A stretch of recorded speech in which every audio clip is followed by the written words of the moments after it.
자, 이제 오늘 중요한 거 시험에 나오는 거 많이 배웠죠.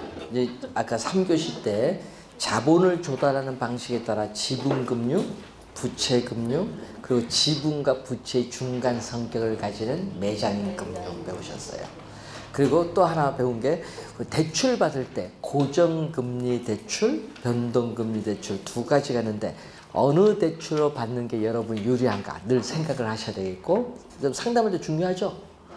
그리고 대출 받았으면은 대출금에 대한 원금 이자를 갚아 나가는 방식이 아까 몇 개? 크게 3개. 원금 균등, 원리금 균등, 원리금 체증식 이 3개. 요 출제하거든요. 또 하나가 뭐죠? 원금 만기 일시 상환.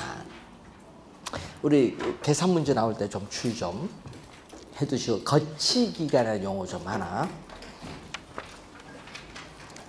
알아두시고 245페이지 가시면은 저당의 유동화가 나옵니다. 자, 우리나라는요 1999년도 지금 2017년이니까 꽤 오래됐는데 1999년까지는 여러분 교재 나온 1차 저당 시장만 존재했었어요. 그래서 우리나라는 언제부터 2000년도부터 2차 저당 시장이 도입이 됐습니다. 근데 우리보다 후진국이라고 막 얘기를 많이 하는데 말레이시아는요 그 이전부터 도입됐어요. 우리나라는 금융 후진국이에요. 여러분이 우리나라 선진국 아닙니다. 금융 후진국의 후진국이에요. 우리는 아직도 관치금융이라는 용어 많이 나오는데 관치금융이 너무 많이 행해져. 예? 금융에 정부가 개입을 해서는 안 되는데 왜 실물과 금융 양대 산맥이 너무 개입을 많이 해요. 우리나라는. 그래서 여러분이 금융이 그래서 상당히 중요한 부분입니다. 자, 한번 볼까요? 저당의 유동화. 자, 주택 수요자를 우리는 예를 들어서 뭐라고 하죠? 차입자. 자, 예를 들은 거죠. 주택 수요자가 누구? 차입자. 그럼 주택 수요자는 주택 저당 채권. 주택 저당 채권을 설정해서 한국주택금융공사에 뭐를 받아요? 보증. 한국주택금융공사의 보증을 받아서 금융기관으로부터 뭐를? 보금자리론을 대출받는데, 아까 우리 늘 얘기했듯이 보금자리론은 무슨 변동금리, 고정금리. 고정금리인데 대출기간은 10년, 15년, 20년, 몇 년? 30년. 대출 기간은 4가지밖에 없어요. 그러니까 10년 이상의 무슨 대출? 장기 대출이에요. 10년 이상의 장기 대출. 자, 그러면은 대출을 받는데 금융기관은 누구? 은행이라든지 뭐죠? 보험회사. 은행이나 보험회사로부터 대출을 받아요.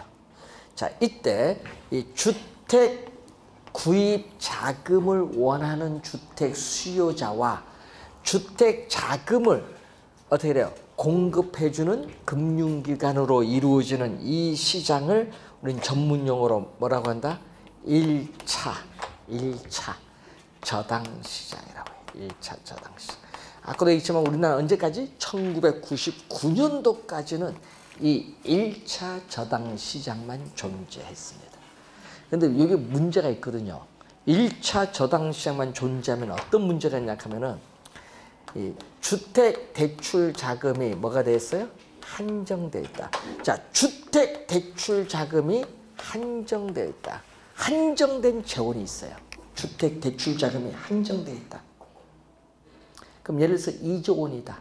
그럼 2조 원이 한정되어 있으면 계속 대출을 해주면은 재원은 점점 뭐가 돼? 고갈되죠. 그럼 더 이상 대출해 줄 수 있는 자금이 없으면 문제가 돼요. 그래서 이 금융기관은 이 한정된 재원을 가지고 있기 때문에 계속 대출해 주면은 주택 대출 자금인 현금이 부족을 해줘요. 유동성이 뭐 한다? 주택 대출 자금 현금이 부족해지는 유동성 부족이 생기면서 유동성에 따른 뭐가? 위험이 점점 뭐 한다? 위험이 점점 높아져요. 이걸 잘 봐야 됩니다.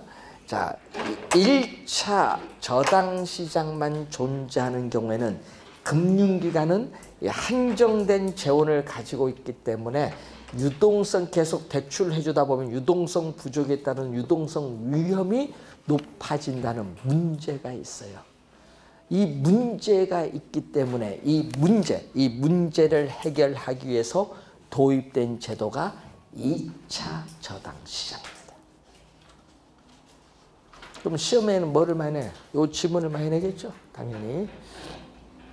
자, 그러면은 금융기관은 이제 유동성 요 문제를 좀 해결하자. 그래서 주택 저당 채권. 자, 여러분 민법에서 저당권은 유통시킬 수 있을까요? 없을까요? 민법에서 유통 안 돼요. 예? 저당권 유통이 안 돼요. 그렇기 때문에 문제가 생기는 거예요. 그래서 이 주택 저당 채권을 뭘로 보는 거야? 민법에서는 유통이 안 되니까 우리는 자산, 민법에서는 유통이 안 되니까 자산 유동화에 관한 법률이라는 게 있거든요. 자산 유동화에 관한 법률에 의해서 주택 저당 채권을 하나의 뭘로 본다? 상품. 상품으로 보면 상품은 시장에서 매매가 돼야 안 돼, 이제? 되죠. 하나의 상품으로 보고 시장에서 유통을 시킬 수 있어요. 이걸 우리 뭐라고 하냐? 우리는 저당 또는 저당권의 뭐라고 한다? 유동화라고 말해요. 저당권의 유동화. 저당권의 유동화를 줄여서 저당의 유동화. 그러니까 주택 저당 채권 자체를 뭘로 본다? 하나의 상품으로 보고 시장에 유통해. 그럼 유통하면 이제 팔아야겠죠. 유통되면 이제 팔아야지. 그래서 주택 저당 채권. 자, 여러분이 금융기관에 1억 주택 담보대출 받았어요. 1억 하나만 팔면 안 되잖아요. 팔려면요, 통 크게 놀아야 돼. 5천억, 뭐 1조 이렇게 매각을 해야 돼. 뭐 1억을 매각할 수는 없잖아요. 그래서 묶어야 돼. 그러니까 주택 저당 채권 요것을 묶는 것을 뭐라고 한다? 그럼 시험 문제는요, 요걸로 출제해요. 주택 저당 채권 집합물이라는 용어로 출제해요. 이 집합물을 우리는 풀이라고 해요. 풀. 이것을 매각을 합니다. 누구에게 매각을 한다? 이제 매각을 할 텐데 누구에게? 한국주택금융공사. 아까 우리 HF인데 문제를 요걸 우리는 스페셜 퍼포스 컴퍼니라고 해요. 한국주택금융공사는 약어로 여러분 뉴스신문에 SPC라는 용어가 많이 나올 텐데 이게 약어가 스페셜 퍼포스 컴퍼니. 뭐죠? 특별한 목적, 퍼포스 목적을 가진 회사. 어떤 목적을 가진 회사예요? 한국주택금융공사는 특별한 목적. 어떤 목적? 주택 저당 채권의 유동화를 목적으로 설립된 회사. 되겠죠? SPC 특별한 목적. 어떤 목적? 주택 저당 채권의 뭐를? 유동화를 목적으로 설립된 회사. 그래서 언제 설립되느냐? 2004년이거든요. 그럼 그 전에 아까 2000년부터 우리는 발행을 했는데 그러면 뭐냐? 2000년에는요. 한국주택금융공사가 아니에요. 2000년에는 한국주택저당채권 유동화 주식회사입니다. 그때는 거기에다가 주택금융보증기금에서 주택금융보증기금인데 이 두 개가 합병을 해서 2004년 3월 2일에 설립된 회사가 뭐다? 한국주택금융공사인데 한국은행이 2조 원을 출자해서 설립된 회사입니다. 그래서 누가 보증하고 있다? 한국은행이 2조 원을 출자해서 설립된 회사로서 국가가 뭐한다? 보증을 해요. 민간이 보증하는 것이 아니라 국가가 보증하고 있어요. 한국주택금융공사. 국가가 보증합니다. 그럼 국가가 보증하면 돈 떼일 염려는 없겠지. 뭐 국가가 부도가 나지 않는 한. 그래서 매각을 하면은 뭐가 돼요? 돈이 들어가겠지. 자금. 그럼 매각을 할 때는 어떻게 돼요? 대출 지역이 같은 곳끼리